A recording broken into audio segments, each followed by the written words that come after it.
host has spent decades studying the Bible in the original languages. He holds degrees from the University of Wisconsin, Moody Bible Institute, Asbury Theological Seminary, and Bethel Theological Seminary. With the help of some of his friends, in 1994, Dr. Rako founded a national volunteer ministry to hunters. He is an author, dog trainer, and speaker. Tom served as a full-time pastor for 36 years. Now here is your host, Dr. Tom Rako.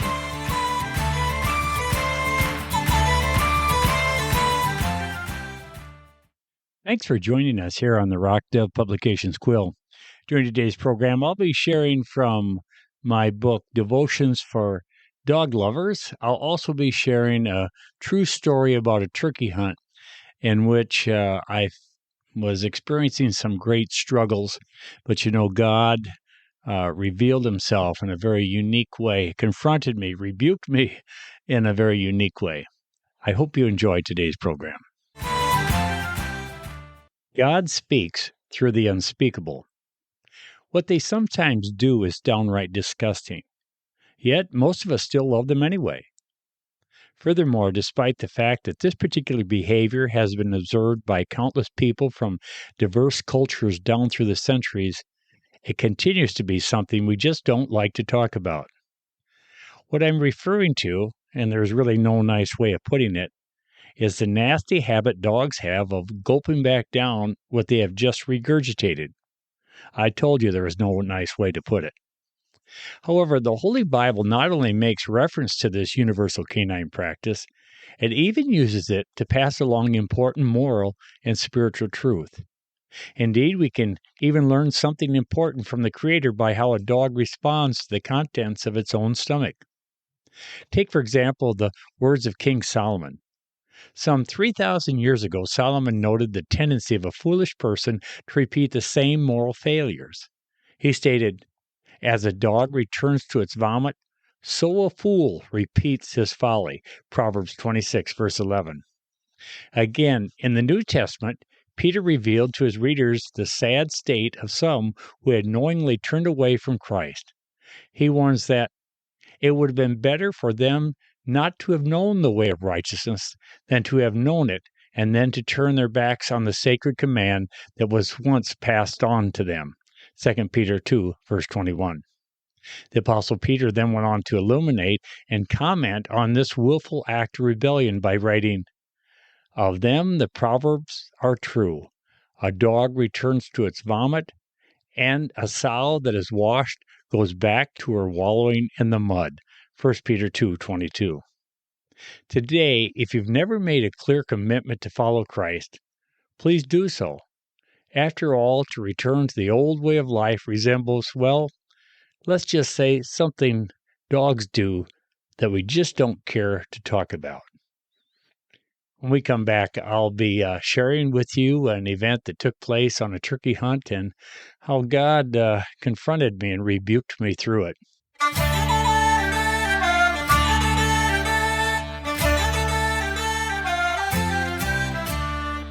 You can learn more about the book that tells this true story, and others. For example, find out how dogs in Bible times were used to fulfill specific prophecies. Discover how some dogs with disabilities did some amazing things. Hear how a dog collected money for orphans. Learn about the first canine to be launched into outer space. Gain insight as to how God is using dogs in our world today, and much more. To order your copy of Devotions for Dog Lovers, go to the Rock Dove Publications website at www.rockdove.com. Again, to get your copy of Devotions for Dog Lovers, visit rockdove.com.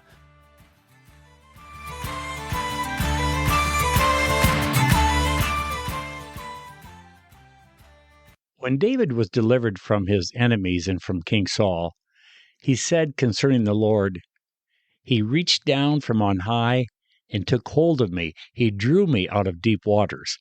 Psalm chapter 18, verse 16.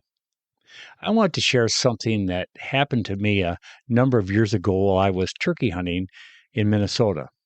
I was going through an extremely difficult time. Up to this point, I've only shared this story with a handful of people.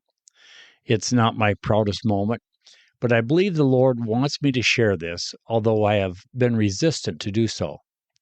It's an event in which the Lord used some providential circumstances in order to rebuke me in a very personal and convincing fashion.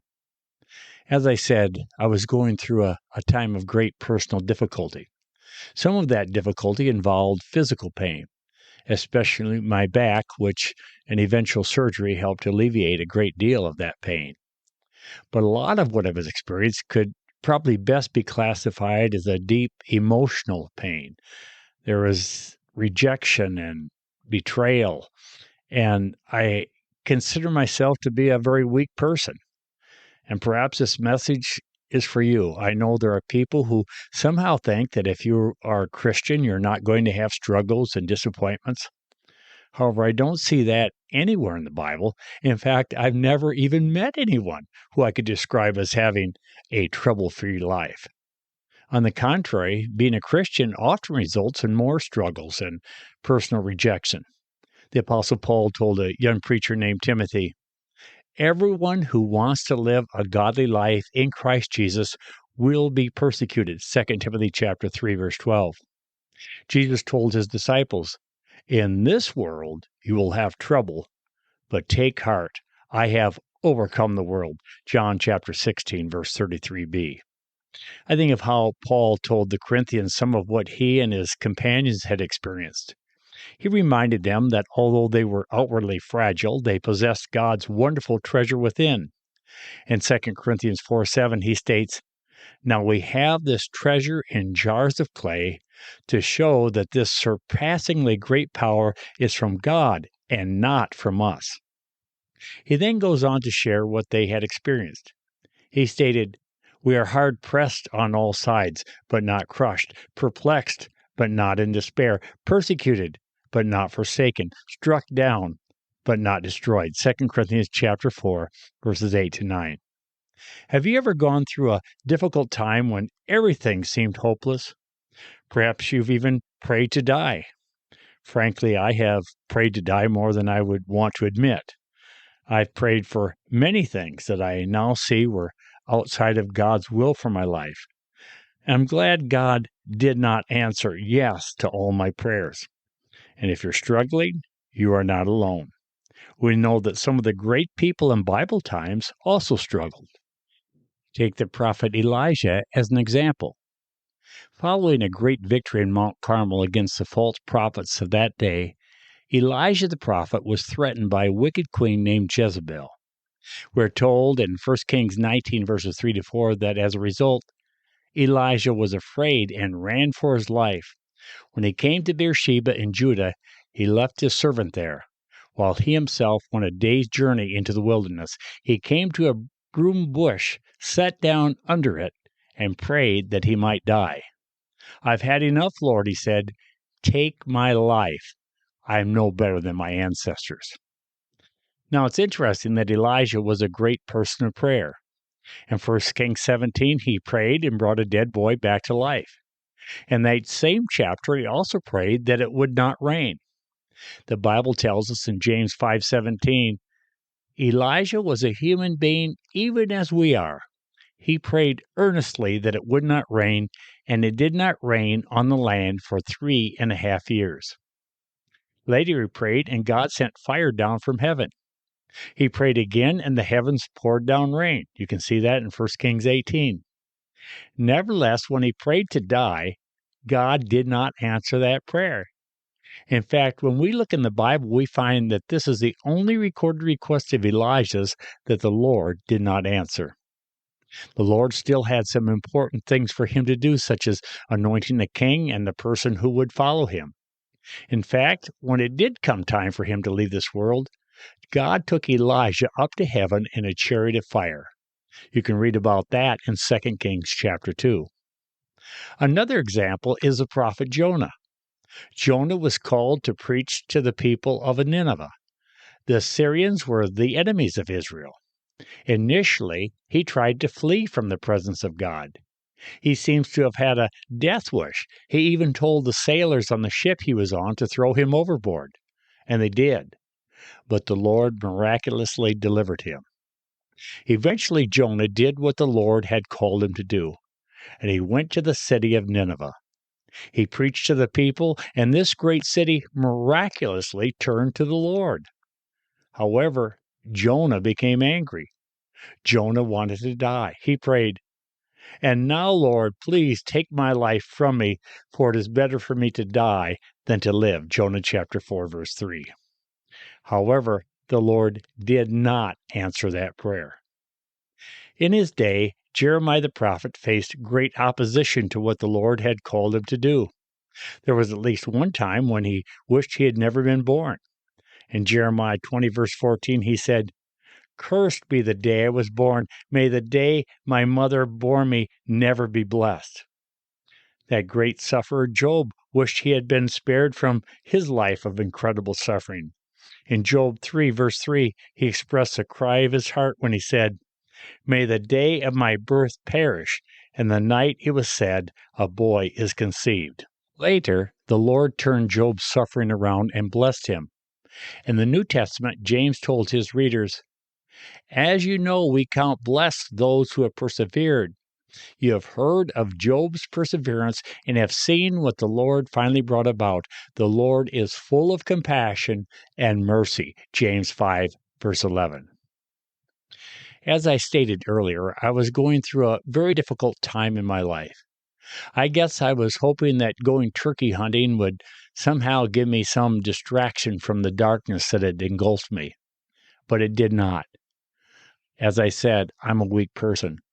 I felt trapped between life and death.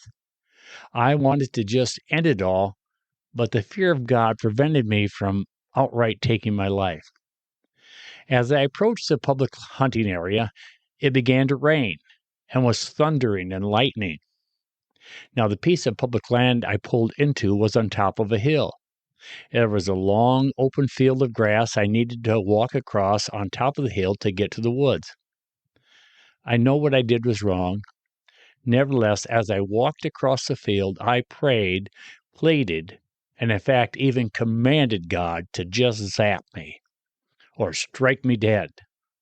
Yes, I walked across that field with my longbow in hand, surrounded by lightning flashes and loud cracks of thunder. I was inwardly afraid, but the deep, dark discouragement within temporarily outweighed my fear. I knew it was wrong, but I dared God again and again to strike me with lightning. When I got to the patch of woods, I purposely set up my portable blind under a tall tree. I wanted the tree to be struck, and me with it. Nevertheless, when one lightning strike, accompanied by a rifle-like crack of thunder, hit close, I got scared. I quickly moved my blind further down the hill. I was still a miserable man. The storm eventually passed, and the evening hunt came to a close. I packed up my things and headed back to the car. I was disgusted at God for not finishing me off, and I was also disgusted at myself as well for not following through. I drove the half hour or so back to the church parsonage. When I stepped into the house, our two younger daughters and my wife were watching a television program. We did not have cable or anything like that, just TV from the house antenna. The popular program playing was a show called Say Yes to the Dress. Perhaps you've heard of it. The episode that was playing had evidently aired prior, but was now running on one of our local stations. My family shared some of the background to this particular episode in which a bride-to-be, Katie Gilth, was picking out a dress with her parents. It was a very emotional episode because the bride did not know if her dad would live long enough to be at the wedding. Katie, the bride-to-be, relayed how 6 years prior her father had been struck by lightning. The lightning struck a window while he was at work, went through the wiring and into the computer, and hit her father. As a result, her father's health was in constant decline. He suffered seizures and experienced severe memory problems. There was little or nothing the doctors could do. It was difficult for him to make and retain new memories. This episode was airing when I came home. Of course, my family had no idea what had just transpired on the turkey hunt, but I knew and also knew that God knew. The same God who directs lightning bolts could also direct an old Say Yes to the Dress episode to be airing when I walked in the door. They had no idea that I had been praying and even begging to be struck by lightning. Now, as I watched this Say Yes to the Dress program, my heart was pricked. I felt ashamed of myself, especially knowing that there was a man who was desperately wanting to live, and I had been hoping to die.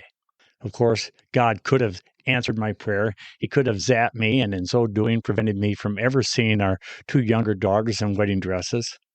I'm glad He didn't, and I did get to see them. He also could have partially answered my prayer. He could have permanently afflicted me with a simple lightning strike. I was deserving of that sort of severe discipline. I had tested God. The Bible tells us that the Israelites tested God. In Psalm 95, we are told, "Your ancestors tested me. They tried me, though they had seen what I did." And again, we know they tested God with unbelief regarding His willingness and ability to provide. In Psalm 78, we're told, "They willfully put God to the test by demanding the food they craved. They spoke against God. They said, 'Can God really spread a table in the wilderness?'" Psalm 78, verses 18 and 19. In the New Testament, Jesus was tempted by the devil to throw himself down from a high part of the temple in order to prove that he was the Son of God. Jesus responded by saying, "Do not put the Lord your God to the test." Luke chapter 4, verse 12. Well, friend, my family had no idea what had transpired when I walked in the house, and I couldn't say anything. I was speechless. But I know God knew. And He powerfully rebuked me and confronted me through that episode. And He can even use a Say Yes to the Dress episode to speak to someone who is in rebellion against Him, struggling. And through all of that, I was also reminded of God's presence, that He knew what was going on. And friend, He knows what's going on in your life. And when we come back, I'll have some closing remarks. The Quilted Arrow, home of intelligent, stylish English pointers with bloodline streams from Hall of Fame champion Guard Rail. If you have a desire to one day own a classy American-bred English pointer, the Quilted Arrow periodically has puppies available. Contact the Quilted Arrow to find out more. Or perhaps you already have a young pointer that needs help in becoming all they were meant to be. With a little investment, you can become your hunting partner's favorite trainer. There is a limited opportunity for hands-on coaching, but no worries. You can also schedule some personal FaceTime coaching. Again, if you have a strong interest in one day owning an American-bred English pointer, or want to take the next step in helping your bird dog be all that they were created to be, visit the Rock Dove Publications website at rockdove.com. Don't delay. Visit rockdove.com today. Well, friend, I don't know what you are going through right now, but God does. The devil would like you to throw in the towel. Don't throw it in. I think of 2 boxers, and let's say one boxer is getting beat. It looks like it's over. And so his coach, his trainer, throws in the towel to stop the fight. Well, don't throw in the towel. Hand it over to God. He is merciful, and although you may not know where God is at in your trial, He knows precisely where you are. In the midst of his great trials and losses, Job did not know where God was. He lost 10 children in one day, lost his wealth, lost his health, and he tried to find God, didn't know where He was. But he said this in Job 23, verse 10. He said this concerning the Lord, "But He knows the way that I take. When He has tested me, I will come forth as gold." Later, Job said this to the Lord. He said, I know that you can do all things. No purpose of yours can be thwarted. Job 42, verse 2. Look to him. He has a plan. He can make all things work together for good to those that love him. Say yes to the Lord Jesus Christ. Say yes to him.